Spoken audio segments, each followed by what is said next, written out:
Bienvenido a La Trinchera, yo soy Cristian Sobrino y en este episodio estamos ya hoy comenzando la nueva sesión legislativa. Estamos ya en inicio del año electoral, porque las primarias son en ya menos de un año, 12 meses. Así que pensé que para cubrir un poco nuestro reality show político iba a traer a alguien que se dedica a cubrir los reality shows de Desperate Housewives y cosas de embuste, no. Invité al profesor José A. Molinelli. ¿Cómo estás? Muy bien, muy emocionado de estar aquí. Pues espero que en algún momento me den la plaza a cubrir a Desperate Housewives of Miami, lo que fuese, pero por el momento soy educador. Cuando yo estudié en Boston College, yo traté de hacer un minor en cine. No pude, o sea, tomé todos los créditos, pero había un curso requisito que no pude coger. Así que tengo los créditos, pero no me llevé el título. Y en una de las clases nos trajeron al productor y el creador del programa Queer Eye for the Straight Guy. Y él había sido egresado también de Boston College. Y nos estaba hablando de toda la teoría que él le metió detrás del show y eso. Y al final había y está hablando de nuevo toda la teoría y de lo que es el reality show y como producto mediático, pero producto social y eso. Y de momento un estudiante levanta la mano y le pregunta: "So when did you think about the gay guys?" y todo el mundo se echaba a reír. Pero hablando claro, ya volviendo, estábamos hablando fuera del aire y yo le he dicho probablemente en el podcast y definitivamente en varios programas de radio en los que yo estoy, de que nuestra política hasta cierto punto se ha convertido en un reality show. Pero no lo es. Es mucho show con demasiado reality, ¿verdad? Eso es correcto. Y por una parte, hay es que viene una gran diferenciación conceptual que uno como educador tiene que hacer, que está la faceta de expresión pública de lo que es la política, que bien reconocemos que tiende a tener como un tipo de escrito guiado con tal de atender ciertas necesidades mediáticas, pero también está una faceta mucho más profunda que es precisamente la idea de la formulación de política, los intereses detrás. Y por lo menos a mí me enorgullece pensar que estoy en la segunda parte del plano, aunque reconozco que la evaluación de esa otra cosa que quizás acusamos de superficial, ese populismo, esa rimbombancia, son también cosas que tienen un nicho dentro del campo del estudio político. Porque todo lo que existe no existe por accidente. La política es un campo de diseño y hasta las cosas más maliciosas uno pudiera adjudicarla a un tipo de diseño preexistente y, válgame, eso puede caer bajo el análisis, ¿verdad? Como un político se expresa. Creo que tienes toda la razón, porque ahora mismo la manera que yo estructuro mi lectura, yo me hago currículos y compro los libros y ejecuto el currículo y después voy para lo próximo. Estoy ahora mismo en un currículo que me preparé de republicanismo. Y tuve que meterle mano de nuevo a Machiavelli, a Hobbes, a Locke, Harrington, etc. Y en efecto, la preocupación que tenían ellos y que era parte de la discusión de los constituyentes norteamericanos de la segunda constituyente, la que fue un golpe de Estado, pues le explicamos después, con el tema de la democracia era eso. Ellos decían, no hay manera que esto no se convierta en ellos no tenían el término de populismo, pero que se convierte en un escenario de demagogia constante. La tiranía de las masas. Exacto. Como lo habían colocado. Así que hay un elemento en el DNA mismo, el elemento de reality show está en el DNA de los procesos democráticos y republicanos. Eso es correcto. Ahora, es interesante notar que en la discusión del republicanismo tendemos a anclarla en la noción estadounidense y contemporánea natural de lo que es republicanismo. No nos referimos necesariamente al Partido Republicano ni nos referimos necesariamente a la República Democrática, que es el acercamiento que la mayoría del mundo tiene a esto que llamamos la república. En un inicio, y este es un consejo que yo le doy a todos mis estudiantes, el español tiene una belleza en que la palabra te chotea el lineaje de las cosas. Y la república es rex publica, que la cosa pública. La cosa pública o el reino público. Y más que ser un andamiaje que podemos confundir con democracia, es un andamiaje de una presunción de que hay unos bienes colectivos, tanto políticos como sustantivos, económicos y materiales también, que le pertenecen a los constituyentes de esa república. Y a lo largo de la historia del republicanismo, muchos teóricos lo que van a debatir es la idea de la extensión y las dimensiones de la república. ¿Quiénes pueden ser constituyentes? ¿Cuáles son las cosas que se les someten al bien público a las personas? ¿Cuáles son los procesos deliberativos? Y ahí es que entra otro meandro de la república, que es la república democrática. Algunas repúblicas optan por un proceso electoral. Y un debate bien complejo, no es tan sencillo como pensar en eso como la opción estándar normativa. Y como bien sabemos, las repúblicas más antiguas del orbe tienen unas diferencias sustantivas con las contemporáneas, ¿verdad? Pero todas se basan en conceptos que se pueden originar en filosofía política. Antes que nos vayamos por el hoyo negro, José, tú eres profesor, tienes como que estás metido en 37 cosas, así que vamos a poner el voir dire. Lamentable. Vamos a hacer el voir dire. Tú estás ahora mismo estudiando Derecho. Eso es correcto, soy estudiante nocturno. Pero eres profesor por tu maestría y tu bachillerato en política y en gobernanza, ¿verdad? En la UPR y en Gran Bretaña. Sí, eso es correcto. Okay. Así que estoy ahora mismo ejerciendo en la Universidad Sagrado Corazón, Ana G. Méndez y la Inter. Ok, así que estás dando clases en 3 universidades. Eso es correcto, y mucha gente lo miraría como un parcho de honor, pero la pura realidad es que eso no, es un acto masoquista. Como alguien que quería ser profesor un momento, nadie nunca decía enseñar en 3 universidades a la vez era buena idea. Válgame, fuerte, pero hay que cuadrar el presupuesto. Y entonces también tienes otros proyectos, porque haces internados, haces foros, así que ¿en dónde tú te sitúas profesionalmente en términos de cuál es tu ambición o hacia qué te estás moviendo y qué es lo que estás haciendo ahora? Generalmente todas mis ambiciones oscilan alrededor de una pregunta intelectual que es el origen del poder. Mi interés fundamental en ser académico y particularmente evaluar las dimensiones de lo que conocemos como el poder. Y lo hago así en Derecho, estoy enfocándome en teoría jurídica y todos los artículos que he escrito en Derecho son basados en teoría legal.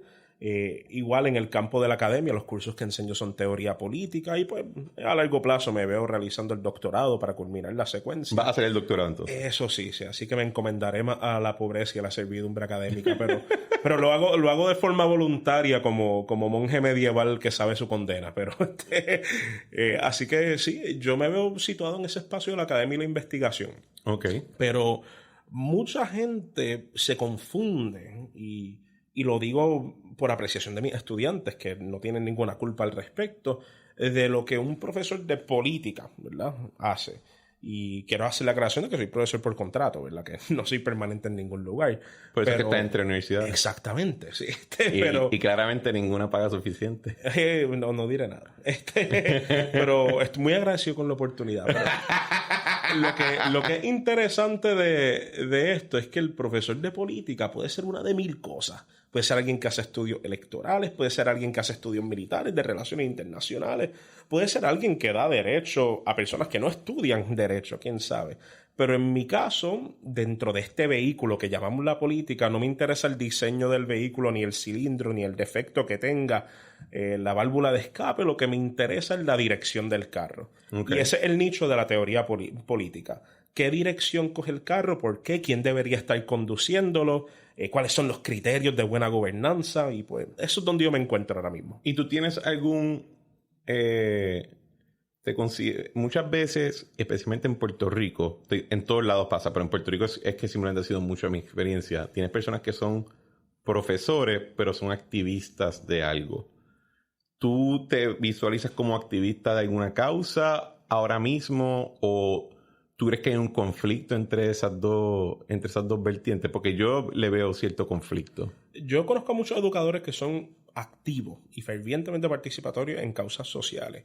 Lo mío es accidental. Okay. Que yo decido estudiar algo y digo un planteamiento que quizás hasta lo digo en una conversación informal con un café y 3 días después me dice, mira, te queremos invitar a esta manifestación por lo que dijiste de la propiedad en cuanto a la ola en Salinas. Y yo, válgame. Así que, pero eso es un paradigma que le ocurre a mucha gente de la teoría política. Nosotros pensamos en cosas, generamos si acaso una idea o criticamos una idea, quién sabe. Y a consecuencia de eso, otra gente toma la idea y nos enmarcan en un espacio de lucha. Y válgame, no tenemos que mirar ni a la teoría política. A nivel del mundo de la derecha le ocurre a Jordan Peterson, que él se frustra constantemente con que le quieren etiquetar como el paradigma intelectual de la derecha. Y en la izquierda le ocurre al famoso Slavoj Žižek, que él constantemente le dice a los mismos comunistas: yo lo odio con toda mi alma, pero lo siguen invitando a sus eventos. Así que yo en el pasado he sido activista para muchas causas y he participado de ellas. No obstante, en el presente tiende a ocurrir por medio de accidente. Así que no creo que sea alguien que fervientemente actúe en algo, pero si en algo lo que sea que yo piense o escriba le pueda ser de utilidad a alguien, pues quién soy yo para criticar cómo lo usan. Pero ahora mismo, salvo mi simpatía con el ambiente, no creo que tenga una agenda activista por el momento. Ok, ni partidista como tal. Por el momento no, aunque he oscilado entre diferentes partidos, particularmente si cuando tú no tienes cara de cambia. Rayo, no sé ni cómo tomar eso. Espera. Bueno, si eres operativo, pues nadie quiere ser un cambia en el mundo operacional. No, en lo absoluto, pero tampoco diría que soy cambia. Creo que me tienes cara de alguien que puede ver algo interesante un día en el Partido Popular y lo investiga, y después puede ver algo interesante en Victoria Ciudadana y lo investiga, y puede ver algo interesante en el PNP y lo investiga, y estás presente, pero no eres operativo. Quizás no necesariamente tanto desde la perspectiva de que encuentro curiosidades y traiciono a consecuencia de ello, pero ciertamente en el sentido de que he estado en juventudes de partidos cuando yo estuve en la universidad y eso, y en algún momento dado encuentro un choque con algo opuesto, y ese choque de alguna forma u otra me fuerza a salir de ese espacio y pues me pone a investigar otro. Más que otra cosa, como un tipo de nomadismo, más que un tipo de traición. Bueno, si lo queremos mirar. Esa es mejor palabra que el cambia. Sí, sin duda alguna, pues el cambia lo hace de forma intencional. A mí me han expulsado. Así que nada que ver, pero... Las clases que tú das ahora mismo, ¿cuáles son? En Sagrado Corazón estoy dando Relaciones Internacionales y los cursos básicos de investigación de ellos. En Ana Geméndez estoy dando los cursos introductorios de Política y Ciencias Sociales. Y en Intermetro este semestre me tocó dar Política Mundial Moderna, que es un curso de Teoría Política, y un curso de Introducción a Ciencias Políticas, aunque se acostumbra que yo dé los de Teoría Política. Pero sí, esos son los cursos que estoy dando ahora. Sí. Cuando tú le estás enseñando a un estudiante universitario sobre política, ¿cómo tú lo casas con lo que ellos ven en televisión? Hay un filósofo escocés, hubo un filósofo escocés, aunque materialmente está en su tumba, ¿verdad? Pero un filósofo llamado David Hume. ¿La tumba sigue en Escocia? Es correcto, sí. David Hume... También republicano Es correcto. David Hume hablaba de que en el mundo político las personas tienen una convicción emocional con las cosas y que utilizan esta cosa que llamamos la racionalidad, la ciencia y la investigación como una forma de justificar ese fin. Lo cual va en contrario de las ideas de la Ilustración de que la gente mediante esas cosas llegaba a una verdad. En el caso del estudiantado puertorriqueño tiende a ser el caso de que existen unas concepciones morales o unas concepciones religiosas o culturales de lo que debería ser el quehacer político y que la educación política es simplemente una forma de racionalizarlo. Ocurre en la UPI, en el Sagrado, en Inter, etc. No lo veo como algo necesariamente malo y sí tengo estudiantes que cambian a lo largo de su carrera de opinión, pero generalmente el estudiante de política se acerca a la educación política como alguien se acerca a un curso técnico de aprender herramientas nuevas. Y pues eso tiene que ver con el perfil del estudiante de política. Repite eso. Que el estudiante de política tiende a acercarse a la educación política como alguien se tiende a acercar a la educación técnica con herramientas. Van acercándose para ver qué conceptos encajan con una concepción de la preexistente. Ahora, eso no es lo que debería ser. Qué interesante porque ¿verdad? Como alguien que ha estado en política electoral y que estuvo en la administración, en una administración, lo que uno estudia en el libro es un mundo... es otro satélite del sol diferente al mundo en el que uno está cuando está en la parte operacional electoral política. O sea, las ciencias políticas no es political management. No lo es. Y por eso management. Es que hay cursos separados de política pública, administración pública y con todo eso. Cuidado porque hay separabilidad, ¿verdad? Pero en el caso de los estudiantes de política tienden a tener ese acercamiento, pero lo que es bueno de esos estudios es que hay un espacio de crítica por lo menos en los cursos de teoría política, donde uno se cuestiona esos fundamentos de operación. Ahora, repito, el perfil de los estudiantes de política en Puerto Rico es uno muy particular. Generalmente son gente que tiene aspiraciones de servicio público, aspiraciones de cargo electivo, aspiraciones de cargos altos de liderazgo en la empresa. Así que, dada esa presunción, para que tú seas un estudiante, y yo fui uno de esos, de política, generalmente ya tú tienes un convencimiento donde tú quieres estar. Así que la educación uno la ve como herramienta hacia ese fin, versus otra gente que quizás está en un estado más exploratorio en la universidad. Así que ciertamente algo que es interesante, porque eso sí logra casar lo que el estudiante ve en el público versus lo que estudia en el salón, porque, contrario a lo que diría, yo diría que sí hay bastante sintonía. Lo único que la sintonía no se da en el espacio de herramientas, sino en el espacio de principios. He tenido estudiantes estadistas, independentistas y populares, igual, que no ven un beneficio en estudiar política porque les enseña a correr el Estado, sino porque les logra servir de herramienta para reafirmar principios o retar otros principios. Y eso en sí es una habilidad política esencial, porque no hay persona que sea actor público que no tenga una gran convicción de muchas de las cosas que hace. Así que... Eso no es verdad. ¿Pensarías que no? Bueno, yo creo... me hiciste la pregunta y de momento caí en algo que podría interpretarse como que estoy degradando a los políticos o a los funcionarios. No, lo que quiero decir, a lo que en realidad me refería es, por ejemplo, para la mayoría de los servidores públicos, ellos están haciendo un trabajo. Y su trabajo es X o su trabajo es Y, pero están haciendo un trabajo, están ponchando y se están llevando su cheque, ¿verdad? Que no necesariamente están en la parte teórica o de principios como tal.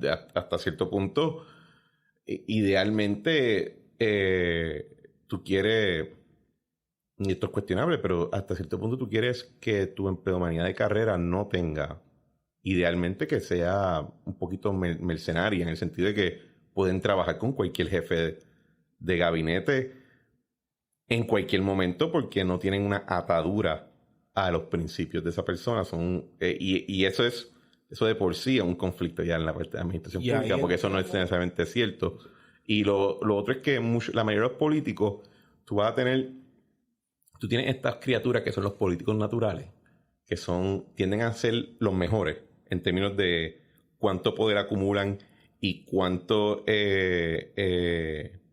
influencia mediática generan y cuántos seguidores tienen y a qué rango pueden llegar. Esos son políticos naturales. Y yo creo que si tú le preguntas qué libro están leyendo, de hecho, qué curioso, aquí le hacen las preguntas más estúpidas posibles a los políticos. Nunca he escuchado que le pregunten, oye, ¿qué libro están leyéndote? Una pregunta peligrosa. ¿Verdad? Es para el periodista que la haga. Sí, exacto. No, nunca ha ocurrido. Yo nunca he visto hasta el día de hoy, que he estado siguiendo política ya por más de una década, que le pregunten a un gobernador o a un aspirante a la gobernación, ¿cuál es tu libro favorito? ¿Qué libro estás leyendo ahora? ¿Tienes alguna filosofía en particular? Porque te van a decir, bueno, el pueblo, porque sabes que el pueblo necesita, el beato pueblo. Y esos políticos naturales, yo nunca, pocas veces he conocido uno que tengan trasfondo intelectual en términos de que han estudiado la teoría como tal. Y después tienes, si ya en asesores, ahí uno lo ve más. En el caso de lo que mencionas, me es interesante porque de instante pienso que la idea de nosotros de convicción es un poco divergente. Y en cuanto a la divergencia, me refiero a que la convicción puede ser algo tan supremo y divino como el pueblo, el bien común, el colectivo, la libertad individual. Pero también hay convicción y subsidiariedad en el gobierno me paga el sueldo. Y también hay convicción y subsidiariedad en este trabajo me queda más cerca de mi casa que el de Walgreens. O sea que ahí tenemos que entonces reevaluar el ofrecimiento que el gobierno da, que es lo que hace que la gente, dicho de paso, le contribuya al gobierno. Y esto es bien interesante porque damos por sentado la obediencia al gobierno. Y rara vez nos cuestionamos la idea de por qué contribuir, por qué pagar, por qué subsistir, por qué no rebelarme inclusive. Que es crítica que yo tengo de mucha gente que propone la rebelión, ¿verdad? Que es un acto que pueden hacerlo si quieren. Así que... Que les salga bien. Que les salga bien otros 20 pesos. Es quizás al fin y al cabo la adhesión a gobierno una idea. Es una idea. Y hipotéticamente, si mucha gente fuera sencillamente a desmantelar la idea, pues es cuestión de que cambie ya. Pero sabemos que no es tan simple porque la gente tiene unas ataduras materiales y biológicas a la idea. Y cada vez que yo tengo estudiantes que se me acercan y me dicen, oye, pero este curso de teoría política, ¿de qué me sirve si esto es todo idea? Pues ahí es que yo vuelvo a afirmar, la política es precisamente ideas. Todas son ideas. Y tan ideas son que se materializan en la muerte, en el desahucio, en la pobreza, pero también en el enriquecimiento, en el desarrollo, entre otras cosas. La matemática es idea y se canaliza como presunción hacia la ciencia también. Así que Hume decía que todos los países surgen de fuerza o de conquista, en la mayoría de los casos. En alguna idea, yo no sé hasta qué punto Hume se llevaba bien con otro de sus contemporáneos, que era el famoso Adam Smith. Él era el maestro, ¿verdad? De Adam Smith. Precisamente, ambos estudiaron en la Universidad de Edinburgh. Sí. Pero lo que las agrupaciones sociales no son igual, nada más que una idea que se materializa en esta cosa que se llama conveniencia existencial. Ahora, vamos a darnos cuenta que lo más crecen los grupos, lo más se complican las necesidades para su subsistencia y lo más se van creando otros andamiajes ideológicos que llevan a esta cosa que llamamos gobierno. Una serie de normas de actuar, no actuar con unas cuantas gente que la ejerce, ¿verdad? Así que, válgame, el hecho de que haya sido todo por violencia, pues podemos mirarlo como un método, pero ciertamente no el origen. Sí, el gobierno es una idea. Sí, no, y responde, yo creo que también que ellos viven en tiempos dramáticamente más brutales en sus métodos que los nuestros, ¿verdad? Excepto, o sea, nosotros vemos como algo horrible que ocurra violencia. Ellos lo veían como que pues, va a pasar. No es interesante. Un contemporáneo de esa época era Wilhelm II de Prusia. No un pensador para nada, pero es interesante porque Prusia, a pesar de ser un estado, ¿verdad?, gobernado por un monarca absoluto, tenía una corte de nobles a los cuales uno les tenía que vender las propuestas para que ellos las financiaran. Y una de las formas en las cuales Wilhelm II de Rusia promueve la idea de que tenemos que crear un ejército de personas con rifles es la idea de que, mira, esto es un acercamiento mucho más humano a la guerra. No más cuerpos descuartizados, no más decapitaciones. Ahora, con tan solo esta pequeña balita, alguien se cae y ya se acabó. Y los nobles dijeron, válgame, qué encomienda más noble. Estamos haciendo la guerra un acto que no fertiliza los campos de sangre y que nos permite, así mismo lo dijeron, que nos permite coger a nuestros jóvenes y traerlos a un buen entierro en la casa. Wilhelm era el antepasado de Frederick. Eso es correcto. Frederick sería el hijo del Okay. Y Prusia, que nos regaló a Bismarck. Eso es correcto, aunque un tiempito después también. Sí, por bien o por mal, algunos dirían. Volviendo a la enseñanza acá, y esta fue una pregunta que yo te adelanté, que me interesa cuál, aparte de lo que mencionaste, cuál es la aspiración de muchos de los estudiantes, ¿cuáles son los retos de enseñarle política a los estudiantes acá? Porque me puedo imaginar, yo poniéndome tu sombrero, como en algún momento de mi vida quise ser, enseñarle política al estudiantado en un lugar que claramente ha tenido unos fracasos políticos dramáticos en su desarrollo, ¿verdad?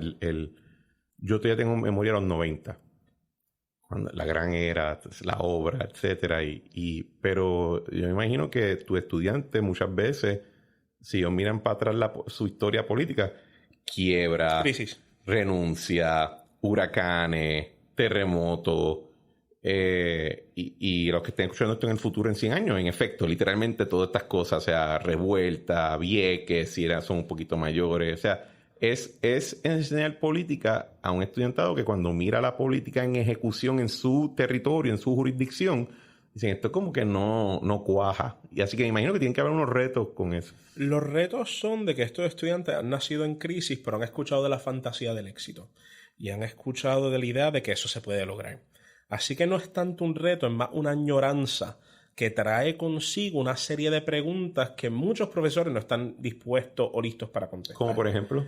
Como por ejemplo, tenemos esta cosa que se llama la crisis económica, que tiene un vertiginal de orígenes, ¿verdad? Pero por otra parte, cuando uno la va a discutir, el estudiantado de un curso de economía, por ejemplo, se frustra cuando preguntan, oye, ¿y cómo vamos a resolver eso? Y uno dice, bueno, es que este asunto cultural, hay que rebatir la deuda, hay que revisarla también, está la Junta, etcétera.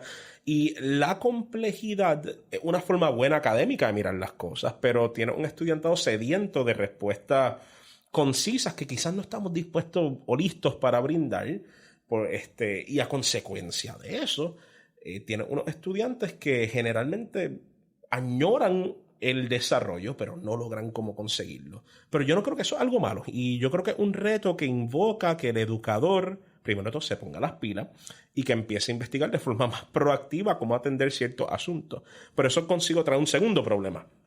Los problemas generalmente que le atañan a las crisis del país se tienden a discutir públicamente más como unos problemas de dirección más que con la mecánica del carro.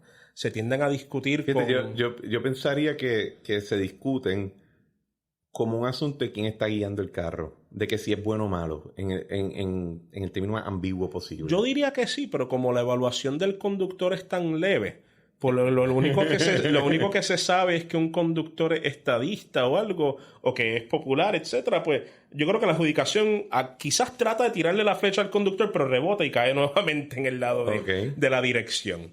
Y en el caso de la dirección, pues ahí tenemos unas discusiones que son basadas en narrativa, en gran parte.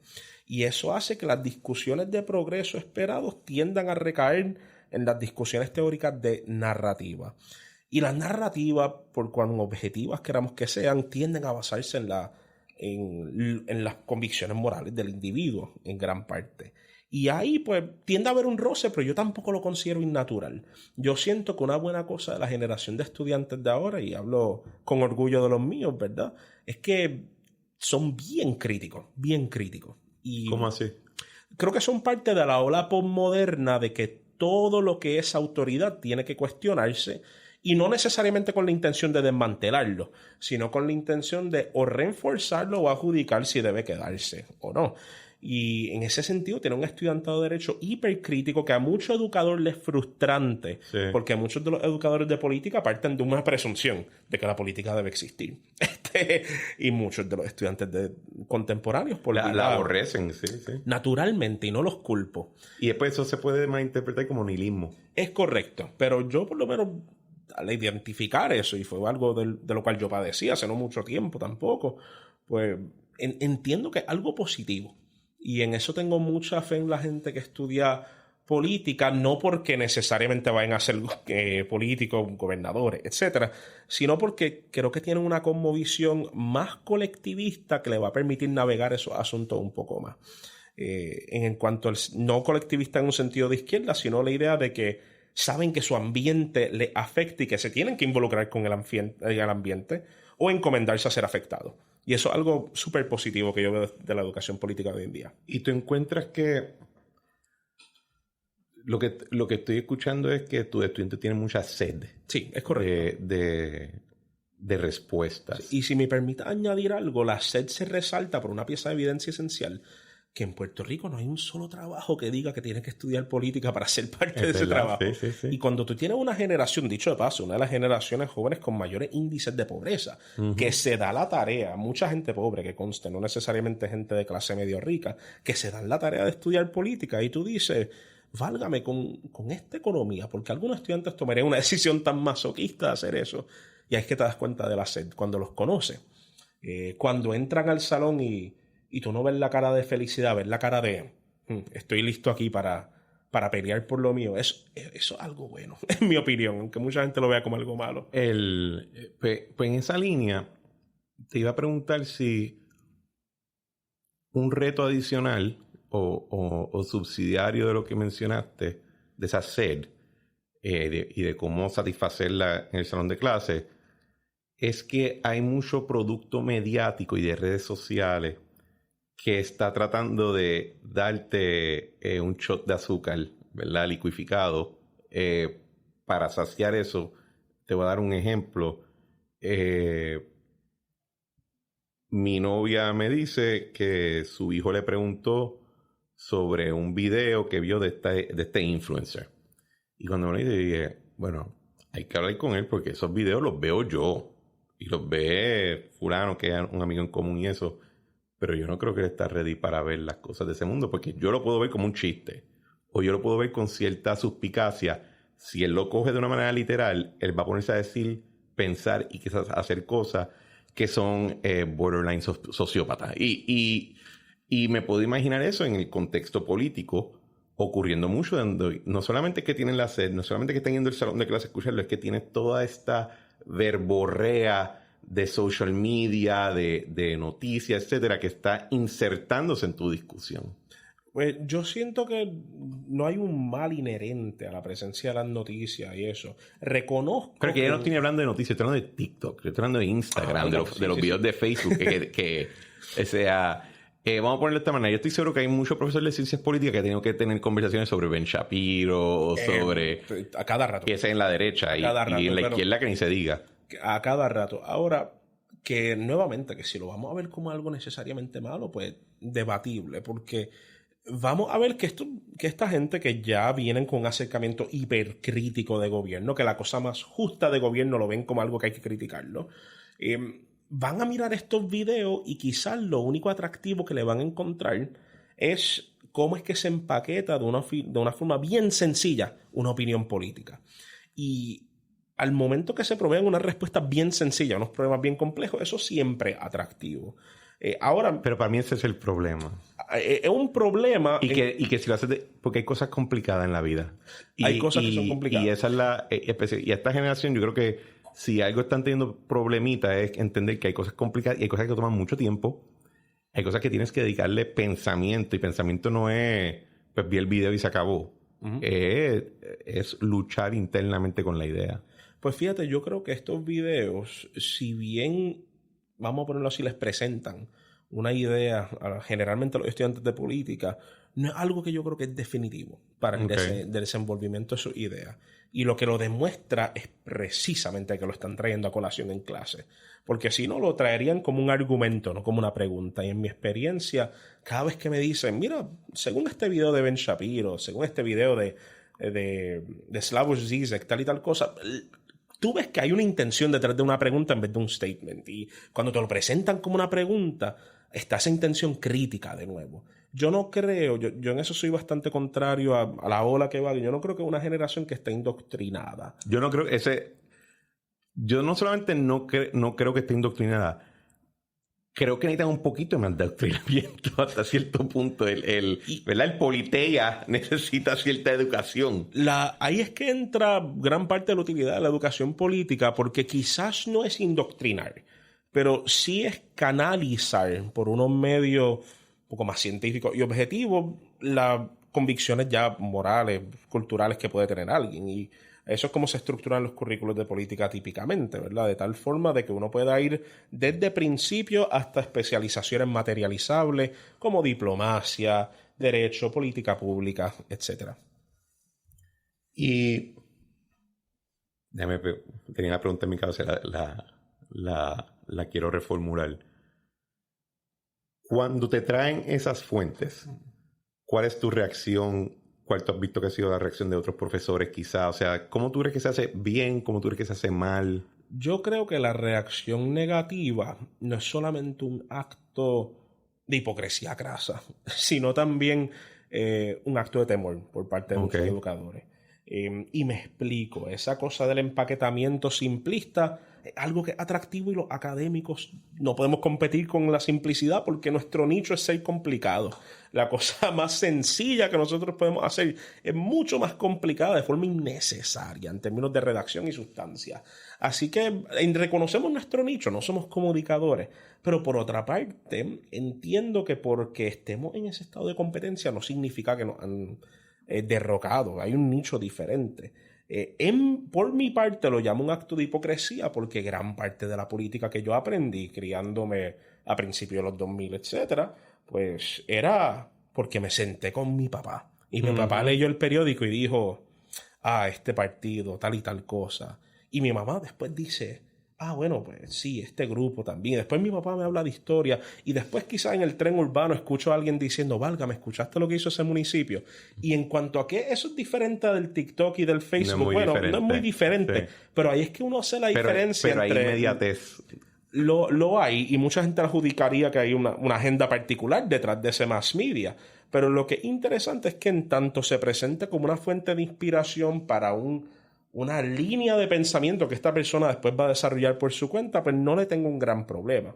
Ahora, sí existen unos medios bastante populares que sí canalizan unas ideas bien atractivas con unas agendas políticas.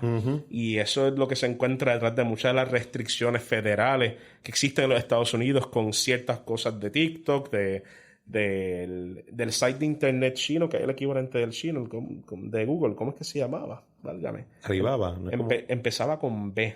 Ni idea. Recientemente se fueron... Desapareció el CEO. Ah, desapareció el no, CEO. no desapareció, pues no ha dicho nada en contra del presidente. Pero es interesante porque una cosa que sí estamos viendo a nivel internacional, y con esto me voy a las relaciones internacionales, es que los países más y más están regulando qué tipo de contenido de internet le llegan a sus fronteras. Sí. Y no solamente eso, Utah recientemente estableció unos parámetros de restricción virtual con jurisdicción en Utah de acceso a pornografía, pero no por ideas de decencia pública, sino por una idea de seguridad nacional válgame, estos países adversos a nosotros están utilizando eso para indoctrinar a nuestra juventud y corromperla. Y eso no es un discurso nuevo porque en la República de Platón salía. Y en Hay que sacar a los poetas. Exactamente, así mismo se establecía. Así que es más un patrón histórico que el medio tecnológico ha cambiado, pero no es algo nuevo. Yo creo que si yo fuera a preparar un currículo de ciencias políticas, yo comenzaría enseñándole lo que es propaganda. Y que puedan tener una noción crítica de propaganda. El ejemplo, y quizá ahorita tocamos el tema, el ejemplo que yo le doy a la gente es, mira, yo he tenido que hablar mucho de Bukele en programas porque me preguntan, porque todo el mundo está viendo los videos de Bukele, igual que todo el mundo está viendo los videos de lo que está pasando en Ucrania. Y yo le digo, ojo, estamos viendo o videos que pone el gobierno de Ucrania o videos que pone el gobierno de Rusia. Estamos viendo los mismos videos que pone el mismo Bukele o estamos viendo videos de los que pone la gente que está en contra de Bukele. Porque sea video, no te están enseñando necesariamente la realidad de nada. Te están enseñando una imagen, un cuentito, y tienes que ir entendiendo lo que es el cuento para verlo de una manera crítica. Y ese sería, yo creo que mi acercamiento. Yo no creo que es funcional en nuestro sistema tomar ese tipo de acción que están tomando en otros países, de que limitan qué tú puedes poner y qué no puedes poner. Yo creo que estamos en una fase tanto tecnológica como social aquí, que no podemos entrar en eso, pero enseñarle cuáles los mecanismos de propaganda y para que puedan también leer los periódicos de manera crítica. Es para que puedan tener el acercamiento más técnico a esos instrumentos y que no simplemente lo absorban porque hay una presunción de que si tú ves algo ocurriendo frente a ti, pues eso pasó, ¿verdad?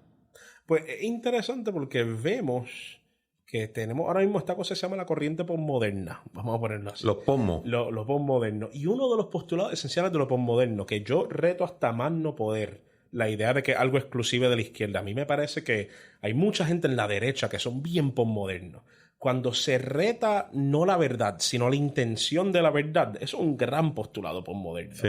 Y en el presente, una cosa que nosotros vamos a notar de la crítica a muchos de los materiales que se sueltan en estos medios, no es necesariamente el contenido, sino la intención del contenido.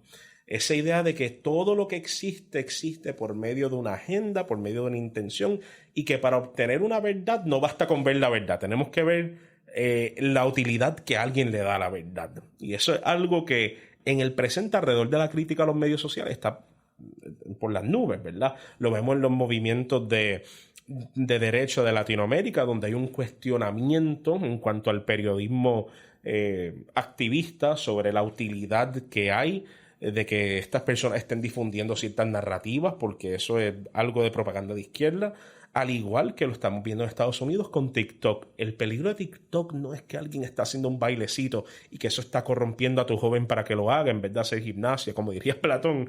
El peligro de TikTok, según mucha gente moderna, más derecha. Eso es algo que se ha dicho en el Congreso, o sea, que esa es la intención de TikTok. De hacer blando al hombre occidental para que no se pueda defender cuando lleguen los lobos de China.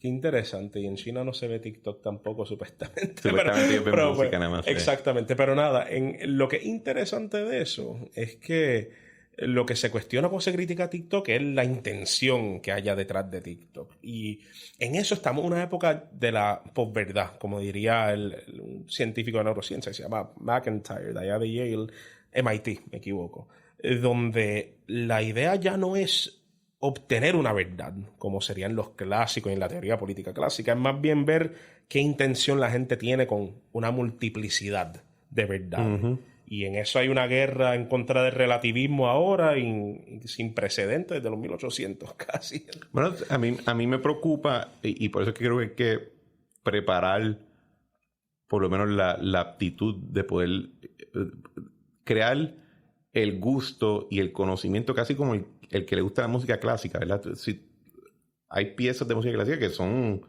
que la potencia de la música de por sí te habla y te mueve por dentro, ¿verdad? Pero hay otros elementos. Si tú no tienes el oído refinado, no lo vas a poder apreciar bien ni vas a poder apreciar las complejidades. Yo creo que ese debe ser el acercamiento en términos de propaganda, en parte también para entender cierta actitud. Y algo que dijiste del activismo periodístico. Yo fui político y yo te puedo decir que para mí yo te puedo decir políticos de todos lados, no hay tal cosa como periodismo, como esta cuestión que está allá afuera. Yo veía al reportero como que está en el ring conmigo, ¿verdad? En el Royal Rumble de la política. Y si tú no tienes ese tipo de visión o entiendes por qué alguien lo puede ver de esa manera, pues puede ser o víctima, en efecto, un periodismo que no sea ético, que sea activista, o te conviertes demasiado cínico en términos a que el periodismo sí tiene alguna función social. En mi opinión la tiene. Y la tiene en relación con este mismo debate de fundamento y narrativa. En tanto no se provoque el pensar de algo, no van a existir opiniones al respecto de ese algo. En ese sentido, el periodismo cubre también una base esencial de la política, que en gran parte es la idea de la transparencia, pero al igual que en la política, estas verdades o dialécticas pueden ser materializadas como armas, ¿verdad? Y el campo del periodismo históricamente ha tenido ese asunto. Ahora, no necesariamente lo categorizaría como un problema cósmico del periodismo en Puerto Rico, ¿verdad? No, yo creo que en todos lados, no creo que es de nosotros nada más. Bueno, pues en mi opuesto yo diría que el fundamento del periodismo en algo es, ¿verdad?, una virtud bastante noble que muchos periodistas en esta isla ejercen, pero reconocemos, ¿verdad?, que al existir estructuras de poder como las grandes compañías periodísticas de Puerto Rico, pues sí, puede haber nuevamente un cuestionamiento de esa verdad, una agenda detrás de la dialéctica. Ahora, en cuanto a cuál es esa agenda, pues no opinaré ni sé cuál será, porque hasta el momento no me han atacado periodísticamente, pero quién sabe. En un futuro un día, ese día donde tuve ese primer artículo negativo sobre ti, tú dices, pero si yo soy bueno, ¿por qué me odian? Va a ser un día chulo. No, ojalá no te pase de una manera grave, pero una bobería para que así puedas apreciar. Creo que la única cosa así que me ha ocurrido son algunos, cuando uno ve los comentarios de los estudiantes en las páginas estas como Profeshop, etcétera, eso, que uno ve 3 comentarios buenos. Excelente profesor, buen tipo, te ayuda en la clase y viene el huele bicho. Y uno cuarto a decir, nunca había odiado un gordo tanto como este tipo. y yo ahí como que, válgame, pero o sea, en vez de hablar de mi peso, pues que falta de respeto. Pero tú te viste bien, tú eres un tipo dapper. Lo trato de hacer, pero por un postulado de Marquis Lafayette. En cualquier momento alguien me puede dar muerte y cuando eso ocurra quiero que el funeral sea más barato. No quiero que le den el markup de $300 por la chaqueta y la corbata de Macy's. Así que trato de hacerlo bien. Hoy estoy en excepción, pero por la lluvia. Así que... Sí, no hay por el caso. Ok, moviendo ya de la parte de la enseñanza a la política en Puerto Rico como tal, yo le he dado mucho pensamiento a que muchos issues que tenemos en nuestra conversación política es que tenemos un sistema republicano desrepublicanizado. ¿Cómo así? Por ejemplo, en Puerto Rico hay palabras que son tabú o que están descontextualizadas o que no encajan con la teoría de donde surgen, ¿verdad? Y la palabra más clave de eso es el término república.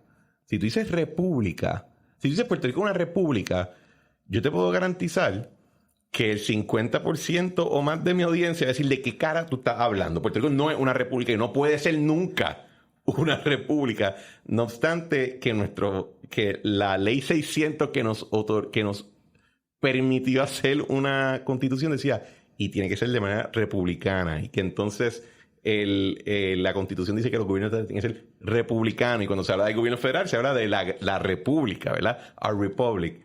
Tienes el asunto de estadidad. Pues está estadidad, pero está estatismo, está la visión de cuál es el rol del Estado como función social. Tienes conceptos como ley y orden que tienen un contenido tanto político desde el punto de vista de propaganda como tienen un contenido de ciertas preferencias de política pública. ¿Cómo tú lo analizas la política en Puerto Rico y su discusión cuando tiene estos retos de lenguaje? La política, al fin y al cabo, una idea transmitida exclusivamente por unas palabras que tienden a ser ambiguas. No obstante, en el caso de las críticas que tenemos a decir Puerto Rico es una república, estadidad versus estadoísmo, que es otra cosa, lo que va a ver que la gente está cuestionando no es tanto el estatus, es más bien la dirección que el mismo toma. Cuando tú hablas de una república, innegable que esta cosa llamamos el Estado Libre Asociado de Puerto Rico, gobierno de Puerto Rico, ahí tenemos divisiones de nombres basadas en ideas, ¿verdad? Pues es innegable que tiene una estructura de república. Pero cuando tú le dices a alguien que Puerto Rico es una república, lo que a la gente le preocupa es la dirección del concepto. Y república, uno de los criterios esenciales para su existencia a nivel de teoría política, es la idea de que es en gran parte algo soberano, ¿verdad? Y hasta el soberanía tiene un contexto en también. algún contexto también, pero al agrandar la discusión de la soberanía de Puerto Rico, pues cae esta discusión dramática y dramática con alguna razón, ¿verdad? De quién es el que ostenta la soberanía sobre esta república. Y pues entonces está la pregunta de si es una república bajo una república, si hay una idea de repúblicas conjuntas que en un trato crean esta cosa al gobierno federal, porque nosotros no somos parte de ese trato. La idea de Puerto Rico como una república es más bien la idea de Puerto Rico como algo soberano, a lo cual mucha gente le tiene temor, pues no solamente por una lealtad a los Estados Unidos, sino también por un temor a la dirección típica que muchas repúblicas tienen, o como mínimo la dirección típica que se ha vendido en los medios, porque hay Cuba, Venezuela, Nicaragua, sí, esa es la Francia, Finlandia. Pero cuando tú dices república, ¿verdad? En radio, alguien va a decir, yo no quiero ser como Cuba, pues que eso no es... primero que tú puedes ser una república dentro de la... Eso es correcto. Y esa es la... encuentro el reto en discutir política en Puerto Rico, porque hay muchos términos que si yo los uso en inglés no va a haber ningún issue, pero si los uso en español en Puerto Rico voy a tener un gran issue porque se pierde el mensaje de lo que quiero decir con el uso de ciertas palabras. Y las palabras en ese sentido tienen poder, ¿verdad? Y el origen de estas adjudicaciones normativas a las palabras se encuentra en el campo de discusión política. Cuando se empieza a mover las propuestas para lo que era el Estado Libre Asociado, no en el 52, sino un tiempo antes, principalmente bajo Jesús T. Piñero y bajo Rexford Tugwell, que mucha gente ignora que uno de los gran arquitectos de esta cosa se llama el Estado Libre Asociado, fue un gobernador estadounidense. Es interesante notar que parte del ejercicio de lo que era el Estado Libre Asociado era también diferenciarse de qué cosas no era el Estado Libre Asociado. Y como parte de ese ejercicio de diferenciación se mueven las dialécticas de que sí somos una república, pero no somos una república como aquellas que estarían enajenadas de los Estados Unidos. Sí somos una república, pero no tanto una república anexada como que para que seamos parte de la federación. Y eso respondía a los temores políticos del momento. Por un lado, por una línea más cultural y nacionalista, la idea de perder esta cosa de la puertorriqueñidad, que era un constructo que tenía menos de 100 años al momento. Pero por otro lado, el temor a perder un lazo con lo que era evidentemente el hegemón del momento. Y esos temores hasta el día de hoy subsisten en nuestro debate público. La pregunta es, ¿yo puedo hacer suficiente reforma lingüística y conceptual como para cambiar esas concepciones? Bueno, mucha gente dice que la palabra no hace la cosa, pero bueno, claramente sí. Cuando una palabra no basta para hacer la cosa, pues felicidades, que es lo que busca otra palabra. Así que no creo que que haya un campo de contención lingüístico tan reformado y tan revolucionario como para que eso sea un obstáculo para que la gente canalice lo que ya son sus preconcepciones. Y no lo veo tanto un obstáculo en tanto haya una corrección. Y he tenido estudiantes que se me claman como estadista y pues yo le digo la definición del diccionario. Ah, qué interesante. ¿Cuánto tiempo tú llevas ejerciendo poder como alguien del Estado? Y yo, no, yo no he trabajado en el gobierno todavía, pero es que eres estadista, esa es la definición. Eres estadoísta, ¿verdad? Favoreces que Puerto Rico se convierta en una unidad constituyente de la Federación Americana. Y yo, sí, en efecto. Y gran parte de la educación política es precisamente una educación de concepto, en esencia. Porque cuando uno habla de una federación no es lo mismo que una confederación, a pesar de que hay 3 letras de diferencia. Hay una implicación de que una tiene un poder más centralizado que otra.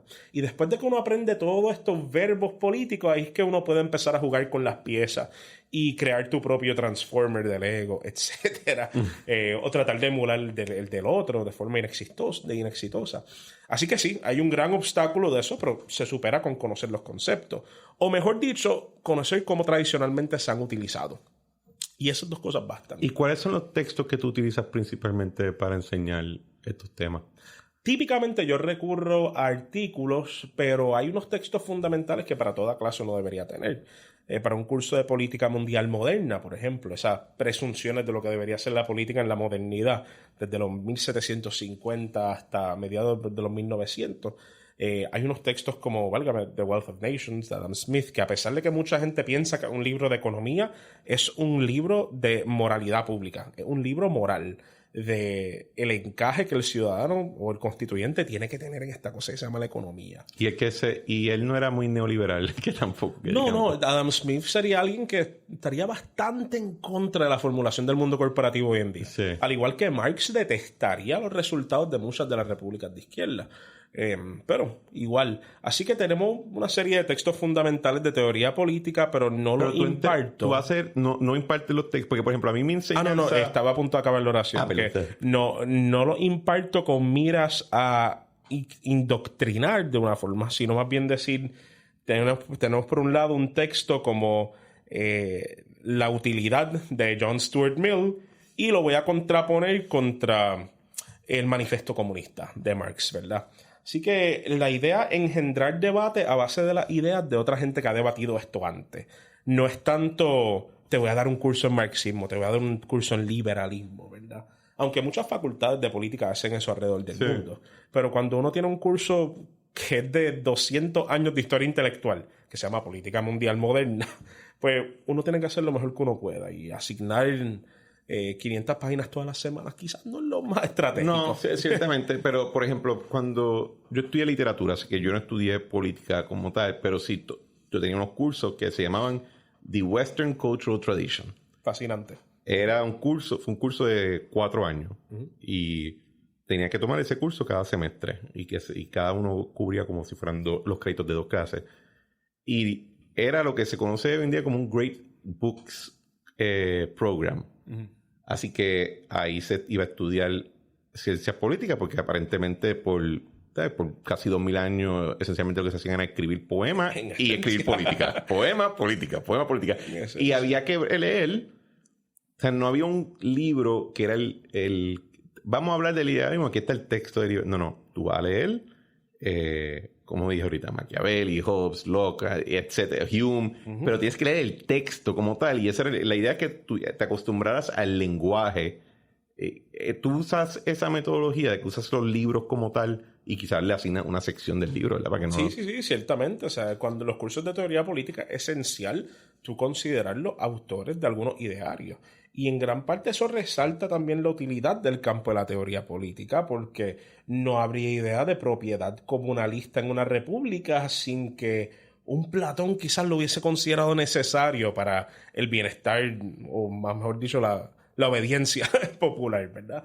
Así que la teoría política se posiciona como este campo que engendra ideas, pero lo que es curioso es que la mayoría de los teóricos políticos no han sido ni políticos ni teóricos políticos. ¿Cómo así? Bueno, que tenemos teóricos políticos que han sido poetas, teóricos políticos que han venido del campo de la economía, muchísimo teórico político que ha sido teólogo. La preocupación sobre la política aparenta ser subsidiaria a la preocupación moral que la gente tiene con su encaje en la sociedad. No es hasta finales de los 1800 que empezamos a ver una escuela y unos campos bien, pero bien dedicados a aquellas personas que quieren trabajar y estudiar gobierno. Inclusive el mismo Maquiavelo lo que estudió fue en gran parte filosofía, en una época donde la filosofía no se desprendía de la filosofía política, era filosofía. Y en eso hay muchos textos que yo también le presento a mis estudiantes que no son propiamente de política. La Divina Comedia de Dante, Antígona. En cuanto al mundo griego antiguo, Antígona, un texto esencial de política porque hay un cuestionamiento de derecho versus ley. ¿Sigo la ley injusta de este arconte dictatorial o sigo lo que éticamente es lo que nosotros como ciudadanos debemos hacer y enterrar a la víctima de Creonte, etcétera? Así que la Ilíada, texto fascinante, y yo le diría a los estudiantes de política que siempre son acusados de ser todólogos porque tratan de hablar de cada cosa, que eso no es un insulto, es un halago, porque la mejor forma de expandir tu conocimiento político es precisamente preocupándote de la posición que todo lleva en la sociedad. Y hago referencia a una de mis primeras consultorías políticas, pronto después de la graduación de la maestría, donde me preguntaron sobre el impacto de unas algas de mar sobre un sector de desarrollo industrial en uno de los municipios costeros de la isla. Y yo no sabía nada de desarrollo industrial en las costas, no sabía nada de algas, pero uno no tiene que convertirse en un experto de estas cosas, uno tiene que convertirse en alguien que entretiene o entiende la posición que esa controversia va a cobrar en el ordenamiento social. Así que, ¿qué literatura le doy a mis estudiantes? Sí, le doy literatura política tradicional, pero también un montón de otras literaturas, inclusive películas, medios audiovisuales que... ¿Qué película tú das? Citizen Kane es una esencial. Excelente, sí. Para otro curso que yo doy, que un seminario de cratología, el concepto. Cratología es política, pero sin los sistemas políticos. El poder a nivel interpersonal, la familia, las convicciones, el amigo que tiene 5 pulgadas más de altura que tú. Esas cosas, ¿verdad? En cratología nosotros vemos a cada rato The Godfather, muy importante, entre otras cosas. Es decir, que el poder no es algo exclusivo a esta cosa que se llama el Estado, y no es algo que ha sido monopolizado, gracias a Dios, y a la Inquisición, quién sabe.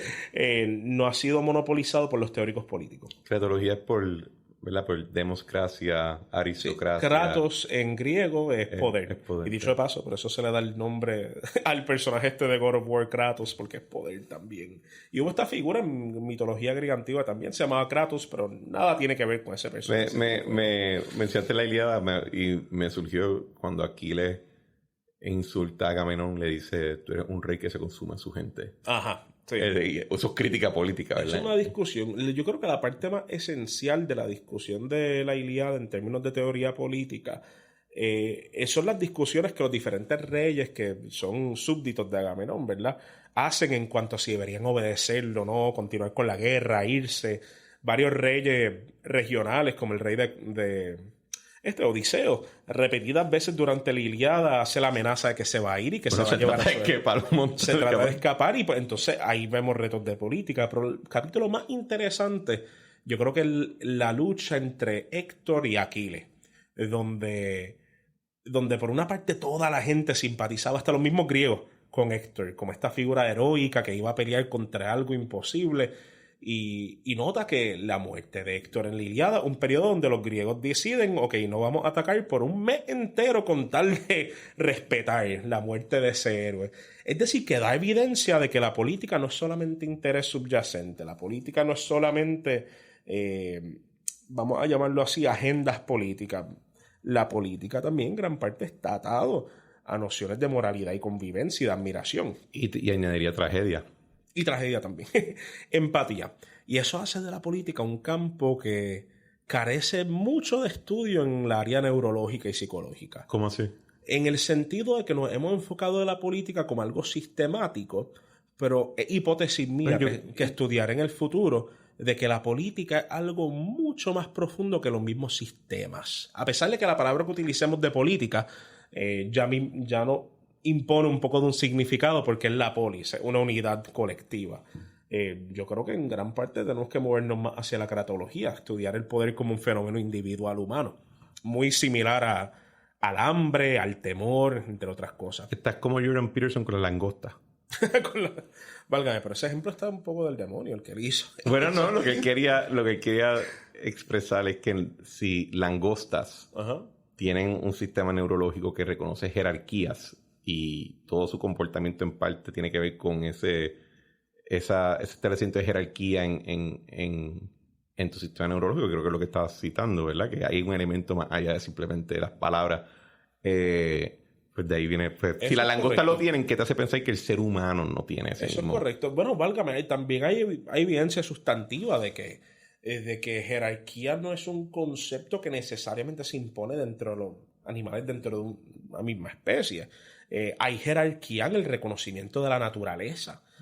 Hay jerarquía en la decisión de algunas personas del mundo primitivo de no ir a un área porque sabían que era un área peligrosa y lo personificaron después con el monstruo que vive en la cueva, por ejemplo, etcétera. O sea, yo creo que la jerarquía es algo mucho más natural de lo que nos parece.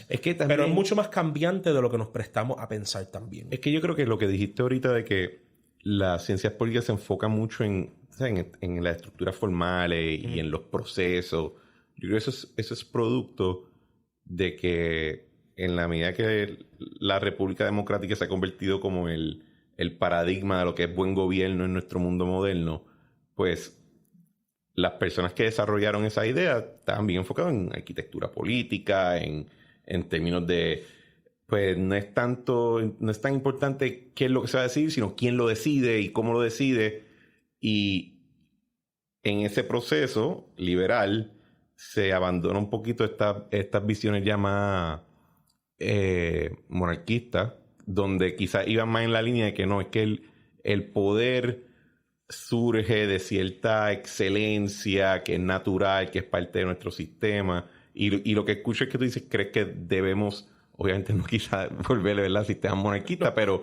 pero entender el poder más como una dinámica humana que es inherente a nuestro ser, más allá de la estructura. Inclusive es subsidiaria a la misma sociología, si acaso. Yo no tengo ninguna ambición de que la ciencia política subsista como un campo. Siento que es una vertiente de la sociología, pero esa parte pues se la copiaré a mis colegas para que me cancelen después. No, ese comentario está horrible. La sociología es un bastard science. No, ahí es que está otro concepto. La idea de ciencia es más una metodología de lo que es un campo. Y en ese sentido, pues... Y por eso es un bastard science, porque la metodología casi siempre es una mierda. Pero fíjate, funciona en algunas cosas. Eso es otra discusión. Pero en el caso de la política, sí siento que hay que considerarlo un poco más a nivel individual como un comportamiento propiamente, no necesariamente como una estructura de sobreimposición, aunque esos comportamientos han tenido una tendencia histórica a llevar a esa estructura. La idea más bien que uno quiere traer con esa discusión de la jerarquía es abrir el paso a entender precisamente qué es lo que debería existir. Y cuando me hablas de los monarcas, es interesante notar que la caída de los sistemas y de las idiosincrasias políticas tiende a ser su mismo punto de incepción. ¿Por qué confiar en un monarca en la polis griega? ¿Por qué confiar en un monarca absoluto en el siglo XVIII europeo, verdad? La presunción era sencilla. Una persona que hemos entrenado desde crianza para gobernar un país debería naturalmente ser superior en su gobernanza a cualquier otra persona. Era una presunción sencilla. Pero entonces, mezclaba con teología después. Y se legitimaba, ¿verdad? Exacto, con teología. Pero entonces entramos a esta realización de que, válgame, hay veces que estos monarcas absolutos cometen unos errores. Garrafales. Y empezaron a descentralizarlo lentamente. En Inglaterra con la corte de los Lords, ¿verdad? Con el House of Lords, donde se dijo, bueno, el monarca absoluto, sí, pero en algunos asuntos donde quizás no es tan bueno como la contabilidad del Estado, vamos a delegársela a los terratenientes del país. Y después cuando nos dimos cuenta que los terratenientes del país, pues, típicamente buscaban su propio lucro, pues empezaron a surgir unas rebeliones que dijimos, bueno, quizás los terratenientes no son los que tienen mejor criterio para el desarrollo individual. Y se creó un House of Commons, ¿verdad? Y en el día de hoy, pues se cuestiona la monarquía curiosamente por la falta de utilidad que tiene en Inglaterra. No porque sean buenos o malos, sino porque, válgame, si estamos pagando por un andamiaje gubernamental, porque ese andamiaje no tiene una susodicha utilidad, que es un tema debatible, dicho de paso. Pero lo que vamos a notar es que las caídas de las idiosincrasias tienden a ser su mismo punto de incepción. Hay una presunción de que esto siempre va a funcionar así. Y al momento que no funciona, ahí es que está el ciclo de reforma. Y en el presente hay algo similar ocurriendo con la República. Y lo vemos muy particularmente en los casos de Latinoamérica. Sí. En Europa. Y en Europa también con el surgimiento de lo que se llama la ola conservadora. Que yo debato altamente de que sea conservadora, no en principio, sino en agenda. Pero lo que llaman la ola conservadora no es nada más y nada menos que un reto en muchos países de Latinoamérica, como Argentina, Chile, Ecuador, Bolivia, Brasil, con Bolsonaro. Un reto a lo que era el status quo de izquierda, que muchos de ellos tenían unas esperanzas para él y después de eso fueron defraudados. Pero en el caso de Brasil hubo un defraudamiento también en algunas cosas con Bolsonaro y pues decidieron volver al paradigma de izquierda con el mismo presidente, que conste. Así que la política en gran parte, su evolución tiende a basarse en un principio que una mayoría de la gente o la mayoría de la gente con poder percibe como irrefutable y después, un tiempo después, su refutación que resulta en reforma o revolución. Sí, yo veo, si alguien me dice, mira, traza una raya de cómo tú crees que va a ser el desarrollo del modelo republicano, yo creo que poco a poco, y no estoy hablando de que en 10 años, estoy hablando de 2 o 3 siglos, va a haber un proceso donde se va a empezar a favorecer nuevamente ejecutivos fuertes. Sin duda alguna, yo coincido con esa transición. Y coincido con que es casi monarquista, ¿verdad? Sin nombre, sin saber el nombre. Pero... Bueno, yo creo que no es monarquista en el sentido de que si bien hay un ejecutivo fuerte... No es heredado. Bueno, está ese factor también, pero está el hecho de que la figura monárquica tiene una total responsabilidad, al igual que tiene un total poder por el cumplimiento del país. Me recuerdo en el 2011, yo estando en escuela superior, que mucha gente decía, algo ocurría mal y decían... Thanks Obama, como que para criticar a Obama, ¿verdad? Sí. Recuerdo eso. Es verdad. Y se hace aquí mucho con los gobernadores. Y eso es como que válgame, Pierluisi, ¿cómo va a ser? Alguien se le cae una Oreo en el piso. Pierluisi. Pero esa idea tiene que ver con una idea de ejecutivo fuerte, de que válgame, todo lo que existe es responsabilidad de esa figura, por ende... todo lo que es malo naturalmente tiene que ser responsabilidad. Sí. Si lo llevamos a la teología, el mismo principio. El gran surgimiento del ateísmo tiene mucho que ver con la idea de Dios como una figura omnipotente. Si es tan omnipotente, ¿por qué supuestamente no obra de forma moral? Discusiones teológicas que digo que no son mías, ¿verdad? Católico legal, pero a todo modo, es interesante notar que la transición de esta república va a tener que ver con la desconfianza que la gente le tiene al sector legislativo. Exacto, sí. El sector legislativo, el cual vemos que está haciendo las adjudicaciones monetarias, el que está cuadrando los presupuestos, supuestamente.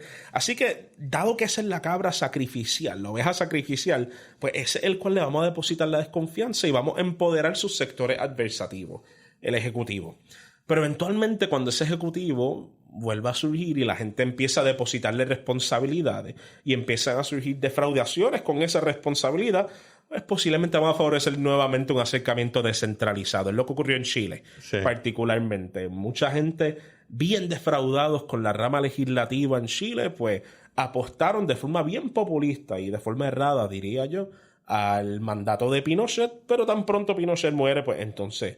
se hace la transición tan pronto muere, no, cuando sale del poder, se hace la transición a el mundo democrático. Añoramos lo que no tenemos, pero lo que no tenemos lo descartamos por otra cosa que añorábamos. Así que esa es la ciclicidad. ¿Cómo tú bregas con temas, ver en discusiones políticas que se introduce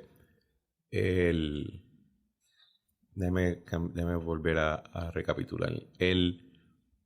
Muchas veces tú vas a ver, o vas a escuchar, mejor dicho, comentaristas políticos hablando de economía, de asuntos económicos, de asuntos financieros, ¿verdad? Que son disciplinas Aparte, yo me atrevo a decir, la economía hasta cierto punto se le ha montado por encima en términos de disciplina, de rangos de disciplina a la política, que antes no era así, ¿verdad? Porque antes no creo que había el interés material, no habían los productos materiales suficientes para que fuera tan importante. ¿Cómo tú manejas cuando se introducen esos temas económicos, esos temas de finanzas en la discusión política como tal?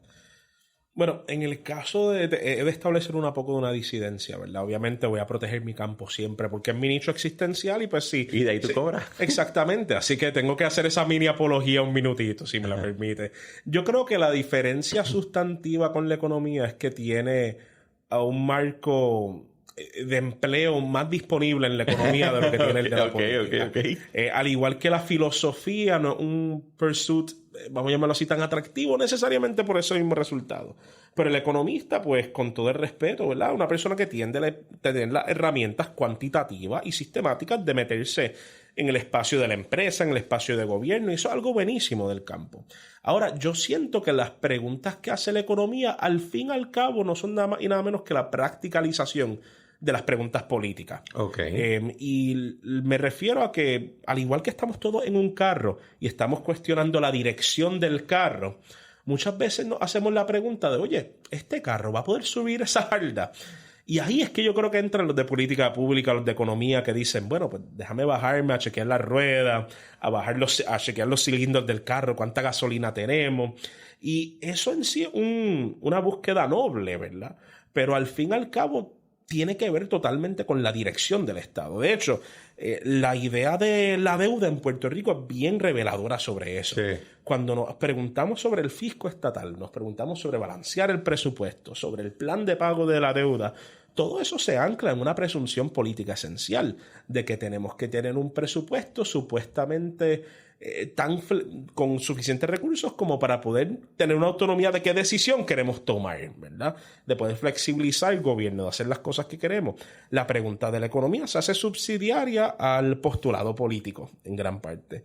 Y yo siento que la economía es más una discusión de los medios que tenemos para lograr ciertas aspiraciones que son parte de la discusión política. En cuanto a políticos metiéndose en la discusión o analistas políticos y de la también, economía y viceversa, ¿verdad? Yo estaba en una actividad el viernes y yo dije, yo creo que sería fascinante que a nuestros economistas le paren de preguntar de política y le empiecen a hacer, y le pregunten de economía como tal, así que eso es correcto. Corta de ambos lados. Estoy de acuerdo, los economistas tienen un entrenamiento bien admirable en términos del rigor, ¿verdad? Y de la materia cuantitativa y sistemática que cubren. No obstante, sus preguntas pues tienden a ser generalmente de la optimización de una presunción que ya preexiste. Hay algunos economistas que históricamente han hablado de la economía como un mecanismo para lograr esa aspiración moral. Adam Smith es un gran ejemplo de eso. Adam Smith en gran parte tiene una aspiración moral a la autonomía del humano del Estado. En gran parte. Y en gran parte tiene que ver con su odio al Imperio Británico, porque eres cosa. Pero, dado esa presunción política, pues él crea este sistema, o bueno, articula este sistema de encomienda individual económica que eventualmente íbamos a comenzar a llamar capitalismo. Así que en cuanto al político el analista político metiéndose en la discusión económica, creo que lo hace un poco al revés, porque el analista político tiende a hablar de principios, distancia y de metas, como hacemos en el campo de la política. Aspiraciones. Y cuando tú miras las herramientas que provee la economía como fines en sí mismos, hace un poco de un problema tautológico doctrinal. Por ejemplo, miremos el mercado libre. Muchos políticos que no entienden los fundamentos económicos del mercado libre van a mirar el mercado libre no como una herramienta hacia un fin, sino como un fin en sí, un fin moral. Tenemos que llegar a que Puerto Rico sea un mercado libre. Pero entonces, ¿para qué? Es la pregunta que un buen teórico político haría. Al igual que hay otra gente que aboga por un control estatal hiperrígido de la economía y pues lo ven como una aspiración moral en sí, versus mirarlo como una herramienta hacia otra aspiración. Así que los analistas políticos metiéndose en la economía, mi problema tiende a ser ese, de que no tienen la sustancia como para discutir la economía como una herramienta hacia un fin y que pretenden ver ciertos discursos económicos como fines en sí. Y eso es algo crítico, pero hey, es remediable totalmente. Es cuestión de hacerle una pregunta de follow-up tan sencilla como, oye, ¿y esa propuesta económica es para qué? Y estoy seguro que muchos la van a poder contestar. No necesariamente correctamente, pero la van a poder contestar. Así que... y de economista en política, como dije, ¿verdad? Llega el punto donde... y esto, por ejemplo, es algo que dijo Ron DeSantis en un discurso. Nosotros no somos una economía con una nación, somos una nación con una economía. Que va a lo que tú dices, de que la economía te está articulando, o mejor dicho, te está tratando de explicar unos fenómenos que están ocurriendo en el intercambio de bienes escasos, versus decirte, en efecto, que ese intercambio sea acelerado, que sea... que se inflen los precios, eso de por sí es bueno, ¿no? Ellos te pueden explicar tratando de explicar qué es lo que funciona, pero cuando el economista se mete en la política, creo que el asunto es que se pierde entonces la noción de que lo político va a tocar hasta cierto punto cosas morales y de valores que no necesariamente responden a lo que es óptimo. Te voy a dar un ejemplo. La discusión con la reforma laboral en Puerto Rico. No hay economista que te va a decir que mientras tú careces el empleo, el costo de contratación, pues que eso va a llevar a más empleo. O sea, ese argumento económicamente no funciona, pero una sociedad puede decir, sí, pero es que a mí me interesa saber cuál es el tipo de empleo en mi sociedad. Y cuáles son los beneficios de descanso, de enfermedades. Eso es ya un argumento, yo creo, que es moral. Y valga la aclaración, lo he dicho 1000 veces. Yo no estaba de acuerdo con la reforma que se hizo. Yo me quedaba con la del 2017, que yo trabajé con mis compañeros y que nos quedaba trabajo por hacer.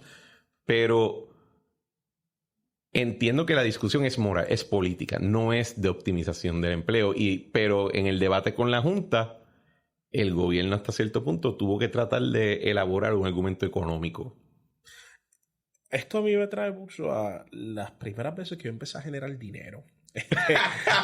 A eso de los 16 y de los 17 yo empiezo a acumular una serie de trabajos que no están en el resumen en diferentes lugares, restaurantes, tiendas, etc. Sí.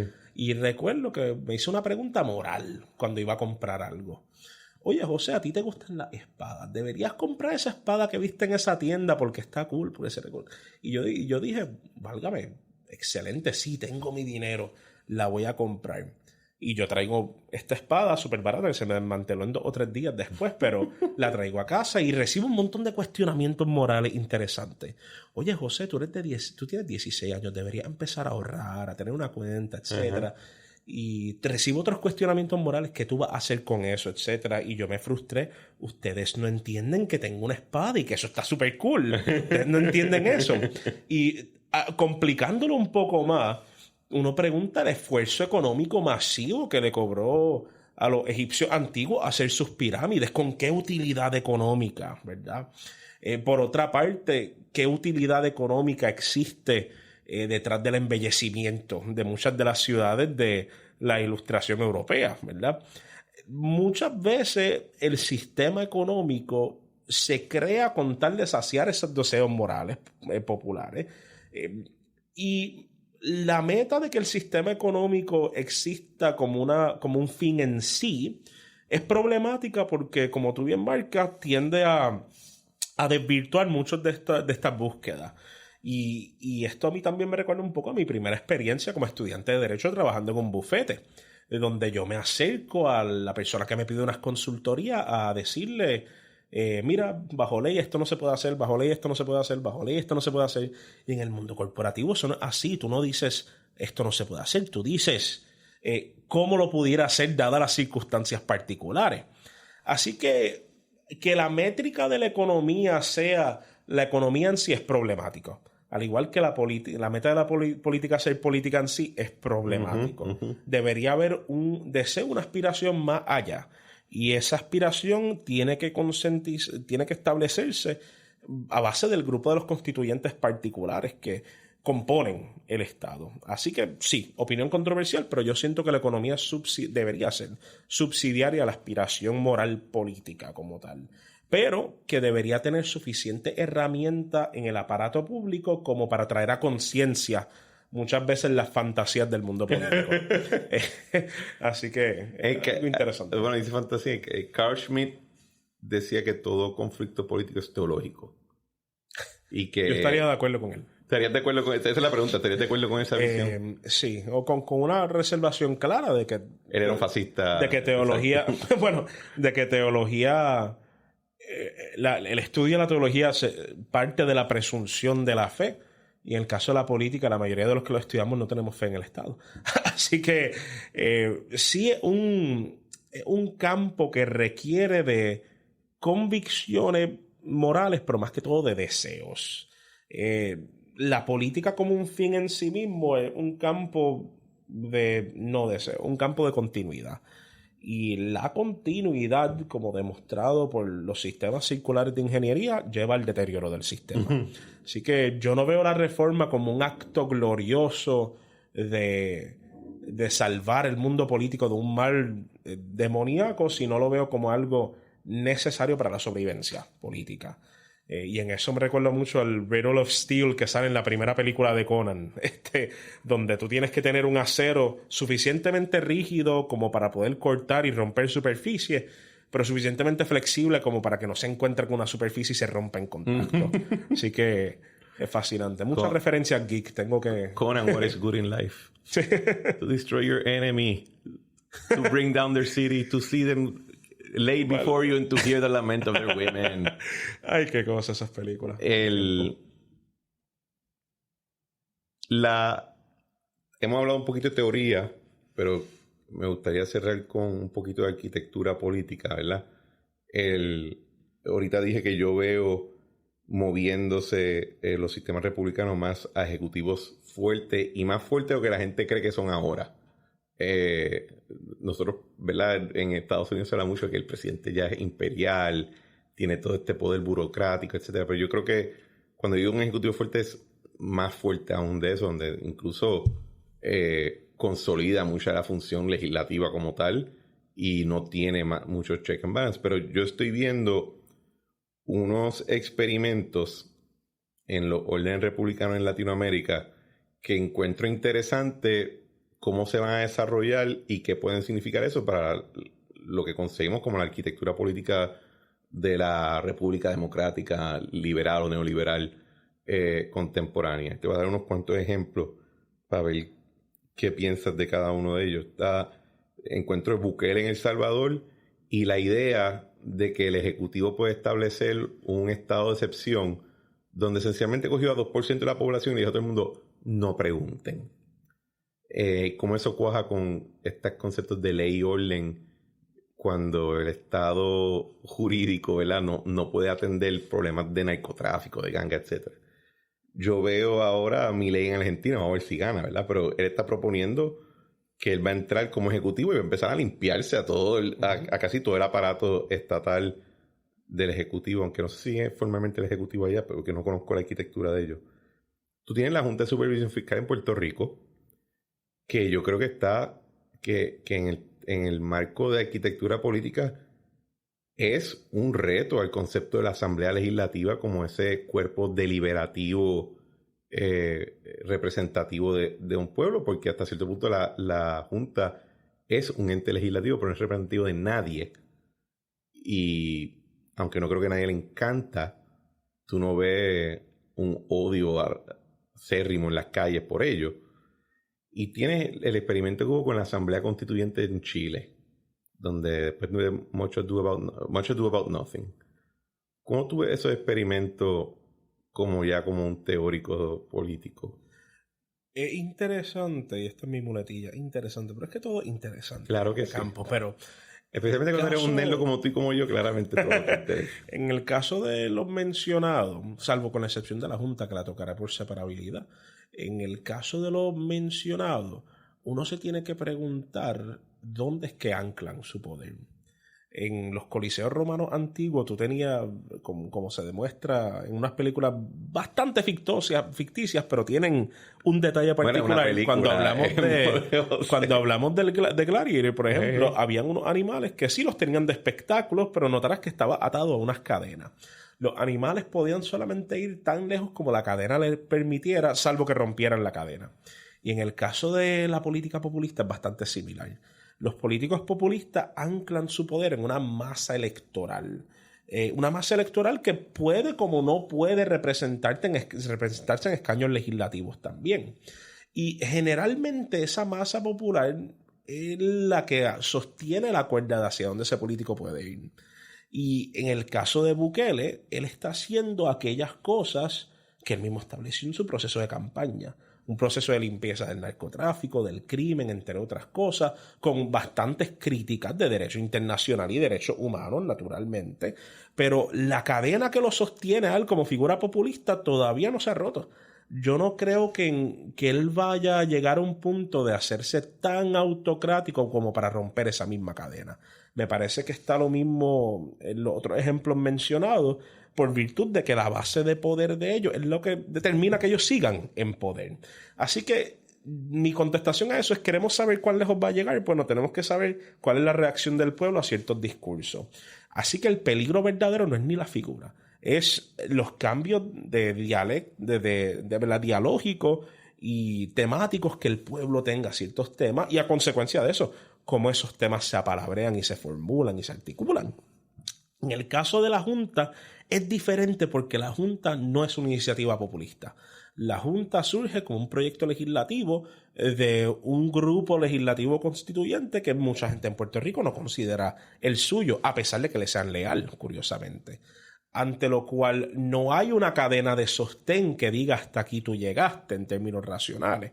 En el caso de la Junta hay unas metas administrativas particulares de la misma, con las cuales yo tengo mis reservaciones, pero no existe esa misma cadena. Es más el tigre del Coliseo, pero más bien soltado y encomendado a que vaya a esa esquina y pues que maneje lo que está ocurriendo allá, o que se lo devore, quién sabe. Así que en el caso de eso hay una diferencia sustantiva. Ambos representan autoridades más centralizadas, pero para nosotros poder decir que esto es una ola de centralización a nivel global, lo que tenemos que mirar es hasta qué punto los orígenes de poder coinciden con que debería ser así. Y a mí me parece que lo que ha llevado a esa centralización ejecutiva es un desacuerdo grande con las decisiones tomadas a nivel legislativo en estos países. Ahora, en el su electorado que de su electorado montaba. Pero ahora, una cosa que sí vamos a notar con el caso de Brasil, que yo sé que Bolsonaro ya salió del poder, pero hay algo bien interesante, es que Bolsonaro sí entra por una plataforma populista grande. No obstante, su legislatura en gran parte no está compuesta por la gente de su partido. Y él ahí tuvo otra cadena que lo aguantó. Por una parte, él tiene que responderle a su electorado y dejarle saber que su meta se va a cumplir, pero por otra parte tiene que establecer consenso con la gente que le va a permitir hacer eso.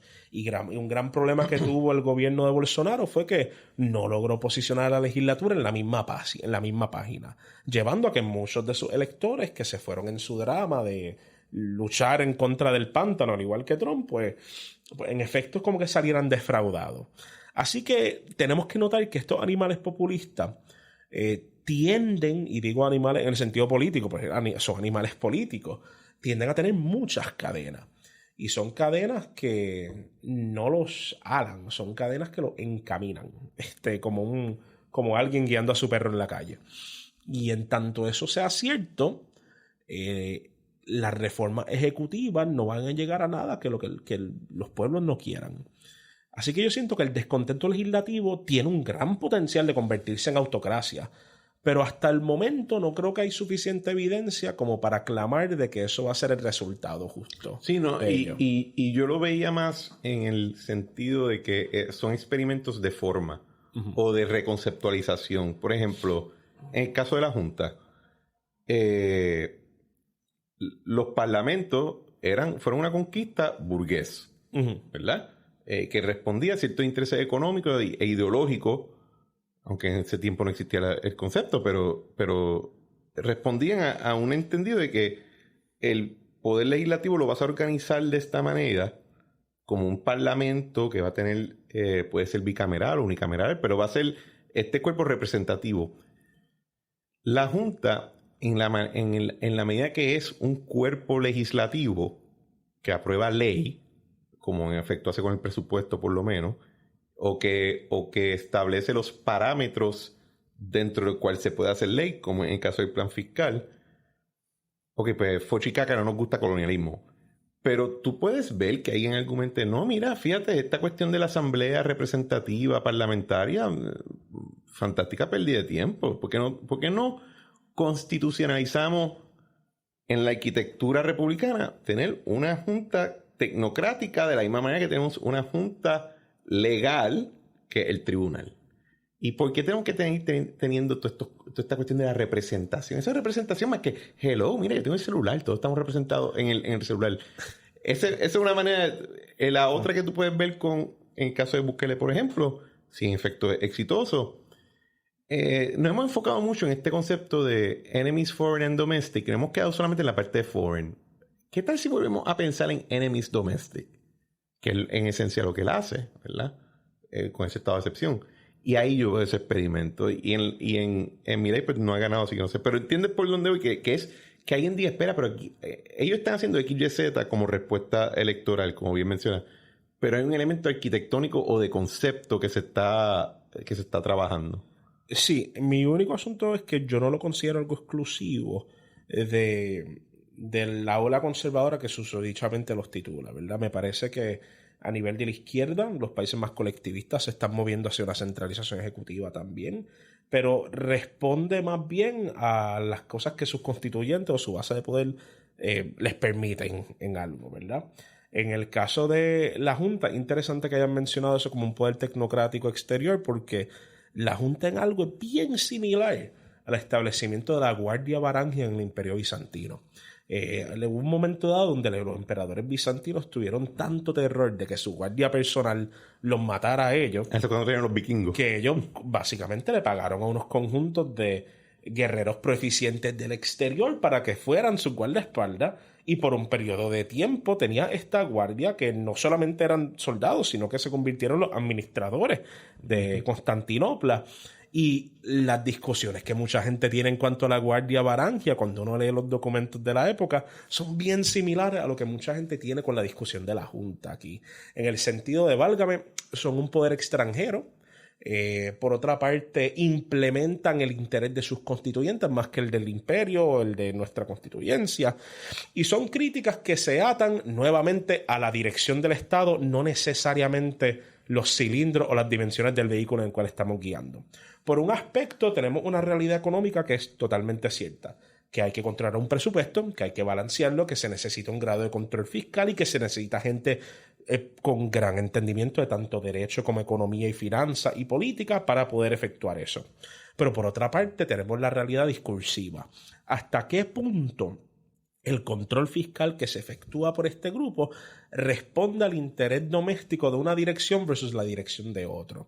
Y el campo de lucha alrededor de la Junta es ese, la faceta discursiva más bien. Y de esto usted conocerá más que nadie, ¿verdad? Pero lo que es la controversia de la Junta no es el control fiscal. La mayoría de la gente en esta isla coincide con que hay necesidad de un control fiscal. Pero la discusión ¿verdad? Incandescente alrededor de la Junta es precisamente control fiscal para quién, por quién, dónde. Y volvemos a una pregunta política. Perdóname por interrumpirte, porque algo que subraya lo que acabas de decir es que cuando se hace la segunda Junta en Washington, la presidenta, que era la directora de presupuesto de Clinton, dice, los demás miembros, cógelos de la ciudad. Uh-huh. Y trajeron a los otros miembros, eran todos de la ciudad de Washington, D.C. Uh-huh. Eran residentes. Y uno se pregunta, ¿cómo sería que de momento los 7 miembros de la Junta sean todos de aquí? Sería bien diferente el cambio. Aunque hay algunas personas, ¿verdad? Pues que también debatirían la imposición de eso como un artículo y el nombramiento, exterior. Exacto, sí. Pero por otra parte está la faceta racional de si pudiéramos esperar que el mismo electorado que escogió a las personas que quizás llevaron a la debacle, pues también sería capaz de escoger a las personas que lo quieran salvar. Así que hay un asunto de subsidiariedad electoral ahí. Pero ahí es que vemos una diferencia bien grande entre la discusión tecnocrática de la política, de lo que se debe hacer, de propuestas individualizadas para atender asuntos, lo que llaman frontline politics, versus lo que es la dialéctica de la dirección. Yo creo que algo muy importante para eso tener la nota conclusoria en cuanto a esa parte de la discusión es que identifiquemos de qué estamos hablando cuando hablamos de política. Hablamos de una propuesta tecnocrática particular de política pública, de resolver un problema, etcétera, o estamos hablando de la dirección del Estado y de los principios que la guían. Y en eso es bien diferente, volvemos al ejemplo del carro, es bien diferente yo hablar de que estoy sentado en el carro y escucho que algo está raro en el motor o en la rueda o me está soltando un indicador de que falta gasolina, que son las discusiones tecnocráticas, versus la discusión de José, ¿a dónde tú me estás llevando? Por aquí no hay luz, diablo, qué peligroso, cuidado. O la discusión de, válgame, José, qué buena, qué vista más bella por donde estamos guiando. Son dos discusiones que van de mano en mano, pero es esencial nosotros catalogarlas de forma diferente para poder ver qué es lo que estamos discutiendo, porque terrible error sería que yo busque evaluar un error en el vehículo a base del motor o el modelo que tiene el carro, cuando obviamente hay un psicópata guiándolo con intención de destruir a toda la gente. Así que si lo pensamos como ese ejemplo mundano de que válgame, que esta dirección está horrible, ojalá estuviéramos en esta dirección en un Bentley en vez de en un Isuzu. Pues cuando lo miramos así, uno dice, válgame, eso se escucha como una aseveración bien ridícula, quizás deberíamos ir en otra dirección. Mezclar ambas es problemático, pero es necesario para las discusiones. Así que sí, discutir la tecnocracia versus la otra lateralidad del discurso de la dirección del Estado, dos cosas que hay que diferenciar de forma inmediata en la discusión política puertorriqueña. Última pregunta. ¿Qué te frustra de la discusión política en Puerto Rico? Los conceptos. Como hemos establecido a lo largo de esta discusión, hay unos conceptos que han sido ultrajados en gran parte por la política electoral, que han sido dramatizados para que se parezcan a otras cosas, y con eso yo no lo miro como algo tan menial como una mera estrategia politiquera. Yo lo veo como un rapto de la verdad, y todo rapto de la verdad cobra una deuda con la conciencia humana. Y en el caso de estas distorsiones que se hacen para favorecer ciertas cosas politiqueras, pues siento que le cobra muchísimo a nuestra percepción de la realidad, y a consecuencia de eso, nuestra percepción de o los problemas del carro o la dirección que cobra. Y pues yo siento que con cada vez que se rapta un concepto de su significancia original sin un cimiento para establecer que hay una nueva, lo que le hacemos es un daño a las percepciones que nosotros podemos tener de cómo remediar el asunto. Así que eso es para mí algo bastante imperdonable, y la mayoría de las veces que yo discuto política con mis estudiantes siempre tenemos discusiones etimológicas de conceptos y de aplicación. Y que conste que tengo un botoncito en las clases que me compré en Amazon, que lo dejo en el centro del salón, que es un botón que uno lo aprieta y tiene un buzzer. Ese botón, yo le digo a los estudiantes que cada vez que yo digo una palabra que ellos no entiendan, porque yo hablo de forma lamentablemente muy rebuscada y autocrática, cada vez que yo diga algo, que lo aprieten. Y yo detengo la clase y literalmente explico el concepto. ¿Por qué? Porque las palabras equivalen a nuestra noción de verdad. Y el rapto de los conceptos para fines politiqueros creo que es uno de los crímenes más crasos que muchas de las élites y participantes, no necesariamente élites políticas de esta isla, han efectuado. Y a eso, la nobleza y la admiración que le tengo a programas como este, que buscan precisamente aclarar eso, desde perspectivas de personas como usted, que han estado en Estado, y pues personas como muchos de los otros que han venido a visitar, que buscan decir bueno, así es como dicen la cosa, pero espérate, no es eso. Y eso yo creo que es esencial. Pues gracias, José. Gracias a usted por tenerme. ¿Hay algún blog que quieras hacer? ¿Algún programa o algo que tenga? Válgame, programa en cuanto a que tenga. Recientemente acabé mi participación en un programa titulado el Governance Talk de New Jersey. Se lo he encomendado a un estudiante mío que es muy capaz en la materia. Si le interesan las discusiones de esto más a nivel federal, pues están más que en su invitación de verlo. ¿Cómo lo pueden ver? Por medio de un canal de internet que se conoce como SOS Radio Live, hay uno de los channels dentro de eso que se llama The Governance Talk todos los domingos de 12 a 1. Algunas veces me apareceré por ahí, otras veces no, pero si no, en instancias asimétricas, toda la gente está bienvenido al auditorio donde doy clases, que tiende a estar vacío. ¿En dónde está el auditorio? En Intermetro, a su orden. Intermetro. Tremendo. Y también José tuvo un tremendo episodio con nuestro amigo Beto en el Beto Podcast, que también les recomiendo que lo sintonicen. Muy interesante ese, sí. Nos vemos, José. Gracias.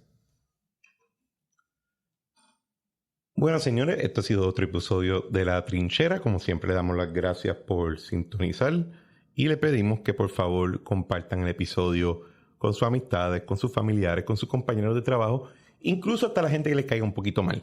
Que por favor se suscriban en su plataforma preferida, que en el caso de Apple Podcasts nos dejen reviews positivos 5 estrellas, que escriban un review muy bondadoso sobre las virtudes del programa. Si van a escribir algo negativo o no poner 5 estrellas, se lo pueden reservar.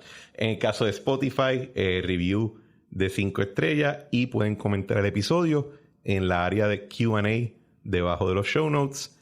Y como siempre, le damos gracias a Eric Harper por nuestra música Spirit of España y a Claudia Rosario por nuestro arte. Nos vemos en la próxima.